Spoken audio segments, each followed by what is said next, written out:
Excusez-moi, je m'enregistre. Comme ça, demain, je me réécoute. Et je me suicide. Oh, j'ai hâte d'être à demain. Une belle journée en perspective, ça. Voilà. Je suis en couple. Ouais. Merci. Vous pouvez applaudir, c'est un miracle. On va pas se mentir. C'est incroyable. Il y a la résurrection de Jésus et puis il y a moi en couple, quoi. C'est ce niveau-là. Il y a pas longtemps, on a eu notre premier week-end ensemble. Donc, premier week-end égale chiasse, évidemment. Bah oui, forcément, hein. Évidemment. Pas au sens physique, hein, je préfère préciser, c'est au sens j'étais terrifié. Voilà, j'étais terrifié. Après, non, mais après, j'étais terrifié d'avoir la chiasse, donc ça se recoupe, tu vois, quelque part. C'était vraiment une. J'avais vraiment peur d'avoir la chiasse. C'est quand même marrant que ce soit le genre d'angoisse qui prenne le dessus dans ce genre de moment, quoi. Parce que, non, et quand il pense, il peut se passer tellement de trucs pire qu'une chasse dans un premier week-end, quoi, tu vois. Genre, elle pourrait mourir, pire qu'une chasse, tu vois, il me semble. Ou au pire, je pourrais mourir, largement pire qu'elle qui meurt, tu vois, mais non, j'étais là, où est-ce que je vais chier? Je sais pas, c'est fascinant le cerveau humain quand même, je suis pas sûr. Ça grippe sur des petits trucs. C'est un vrai stress, vraiment, j'ai mal dormi avant ce week-end, je savais pas où j'allais chier. C'est un vrai, vraiment, je me posais la question. Au début, je me suis dit, tu sais quoi, on va prendre une chambre d'hôtel chacun. Comme ça, quand je serai avec elle et que je voudrais aller, j'aurais juste à dire, non, mais je reviens, je fume, puis je pars, je suis sur notre chambre d'hôtel, balcon, paf. Sauf que je ne fume pas, et elle le sait. donc voilà, déjà c'est limité. Donc il va falloir que je bluffe sur le fait que je fume, et moi je me connais sous la pression, je craque très vite, je fais ah non, c'est parce que je vais chier, ah non, oh non, ah merde, ah, non seulement j'ai payé une chambre de trop, mais je l'ai prévenu que j'allais aux toilettes, c'est le pire qui peut arriver, c'est le pire. Faut mieux pas que j'anticipe, quoi.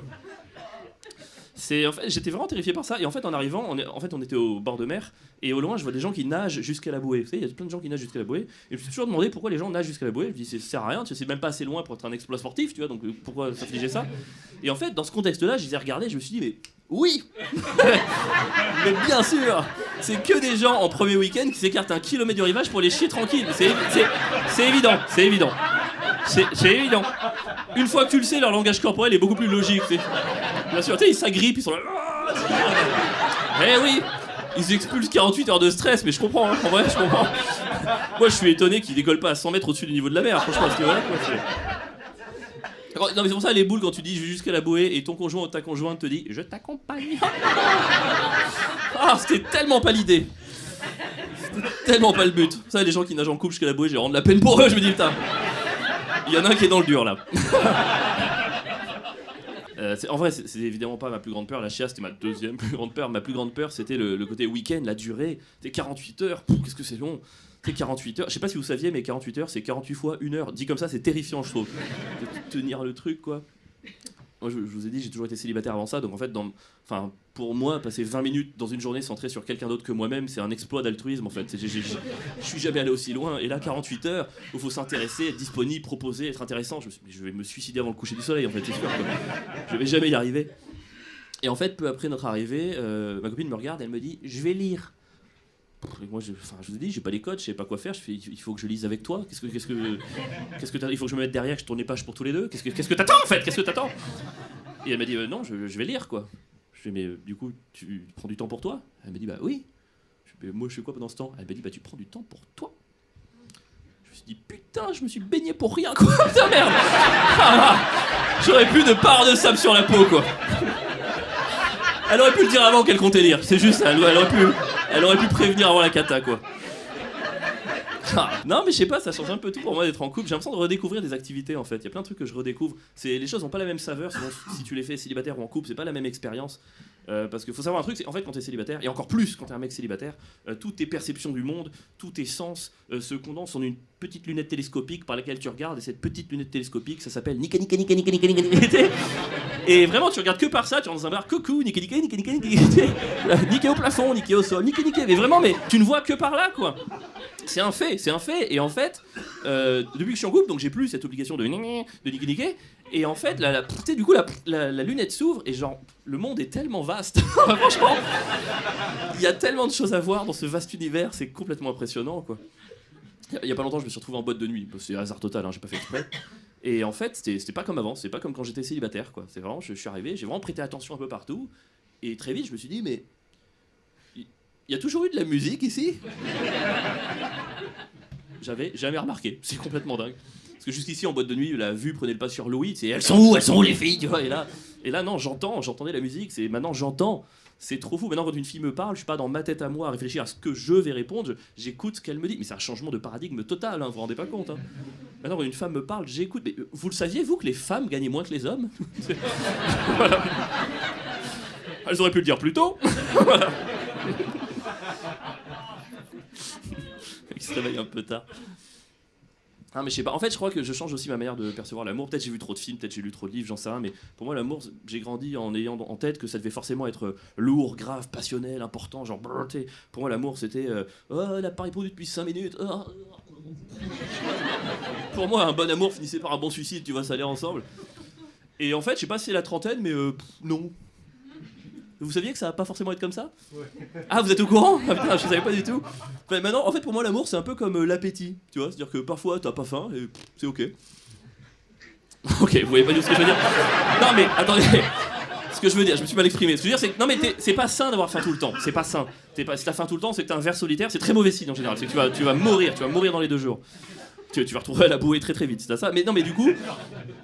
En fait, voilà, c'est ok d'accepter qu'il y ait des phases un peu. Moi, parfois, je regarde ma copine et je me dis, je l'aime pas, quoi. Et ça va. Pas. Enfin, c'est. Parce que parfois, on me dit, non, mais tu l'aimes bien, c'est juste qu'elle te fait un petit peu chier. Non, non, je la regarde et je me dis, je n'ai aucun amour pour cette personne, pas le moindre amour.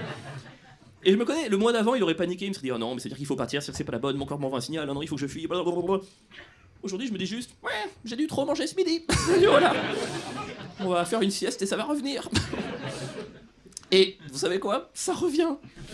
Le soir, je la regarde, je me dis putain, elle est cool en fait. Et je me dis putain, c'est quand même génial. Parfois, il suffit d'attendre quoi.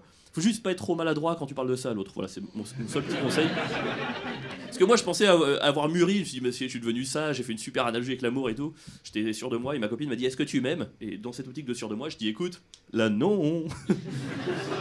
Mais j'ai pas prévu d'arrêter de manger. Hein. Bon, elle m'a défoncé quand même. Hein. Voilà, je pense que elle a pas vu le romantisme. Je m'interroge en fait sur le couple, le célibat, parce qu'il y a de plus en plus de gens qui font le choix d'être célibataires, et il n'y a pas de truc mieux que l'autre, mais c'est quelle voie choisir, quel truc. En fait, je crois que j'ai réussi à trouver comment je résume un peu les 2 situations pour moi.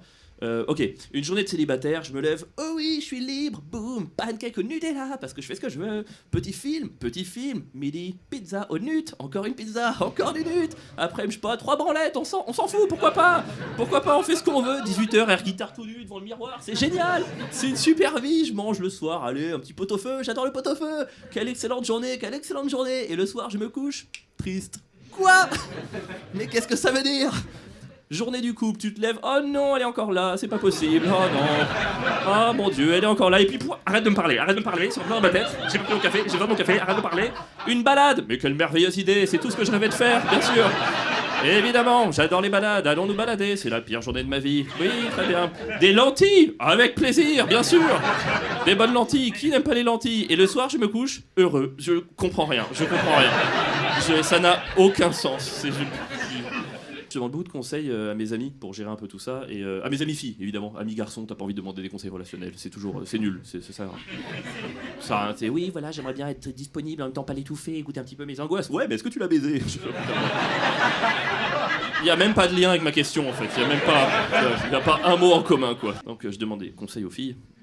Et en fait, il y a 2 grands groupes de conseils. J'ai remarqué qu'il y avait 2 grands groupes de conseils. Le premier groupe de conseils, c'est ok, dès le début, tu t'écoutes, tu passes tes limites, tu dis non. Je suis en couple ou je vais à Verdun là? Qu'est-ce qui va se passer en fait là? Tout me fait peur dans ces conseils. Où est-ce que je m'engage en fait? Dans quoi je mets les pieds? Ça a l'air horrible. Et l'autre côté, c'est l'inverse, c'est important de faire des compromis. Et tu sais, moi je suis au milieu, je sais pas c'est pas le bon. Après, ça a l'air cool. Je suis pas, mais j'aime rien faire, mais juste tenir, ça a l'air rigolo quand même. Mais bon, pardon pour ça. Non, encore moins. Pardon, je suis désolé d'exister. Et je demande beaucoup de conseils, mais il y a des cas où j'ai du mal à les appliquer, ces conseils. Par exemple, il y a pas longtemps, j'ai dormi chez ma copine, parce qu'à un moment donné, tu dois.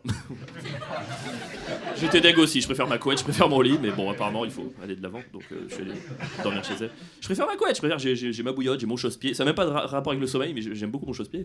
Et du coup, Bon, je suis allé dormir chez elle, et en fait, elle a 2 chats, et elle dort avec ses chats. Et moi, j'adore les chats, mais j'ai pas envie de dormir avec ses chats. J'ai pas envie de dormir avec ses chats parce que, enfin, tu sais, elle a un lit en 140, j'ai pas envie de dormir en croix gammée en évitant 3 boules chaudes, j'ai pas envie de. Enfin, je trouve que j'ai 34 ans, je suis pas un Scooby-Doo en fait. À un moment donné, je mérite de me réveiller droit. Il me semble que c'est un droit fondamental que. Je pense que j'ai le droit à ça. Je m'exprime maintenant, je dis que j'ai le droit à ça. Mais comment je lui dis que j'ai pas envie de dormir avec ses chats? Si j'écoute les premiers conseils, c'est-à-dire qu'il faut que je lui dise ok, tu veux faire les chats du lit, et d'ailleurs ton lit, c'est mon lit. Enfin, à un moment donné, elle va me quitter en 12 secondes, c'est sûr en fait. Et de l'autre côté, qu'est-ce que tu veux faire incompris? On peut laisser un chat dehors et un chat dedans. Enfin, c'est idiot complet quoi. Je me souviendrai toute ma vie de la gueule qu'a tiré son chat quand il m'a vu dans son lit la première fois. C'était mythique, c'était incroyable quoi. Parce qu'en fait, elle a ses chats depuis 6 mois, et elle était célibataire pendant 1 an, donc ses chats n'ont jamais vu personne d'autre dans son appart. La première fois que son chat est monté sur le lit, j'étais dans le lit, le chat est monté, il a fait.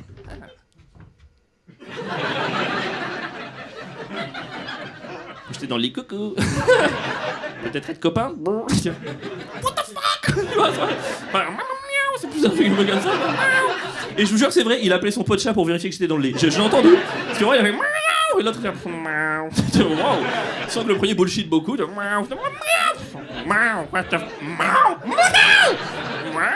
Et les deux en même temps, ils ont commencé à faire le bruit de chat et le. Je me suis dit, lâche pas le terrain, Coco, écoute les conseils.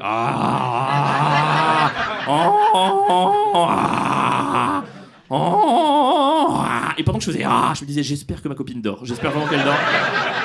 Parce que j'ai vraiment fait beaucoup d'efforts pour en arriver là. Ce serait dommage que ça s'arrête. Je suis réveillé le lendemain matin, et 2 chats en boule dans un coin, moi qui pisse dans la litière. C'est qui le patron maintenant? C'est qui? Faut imposer sa masculinité. Enfin,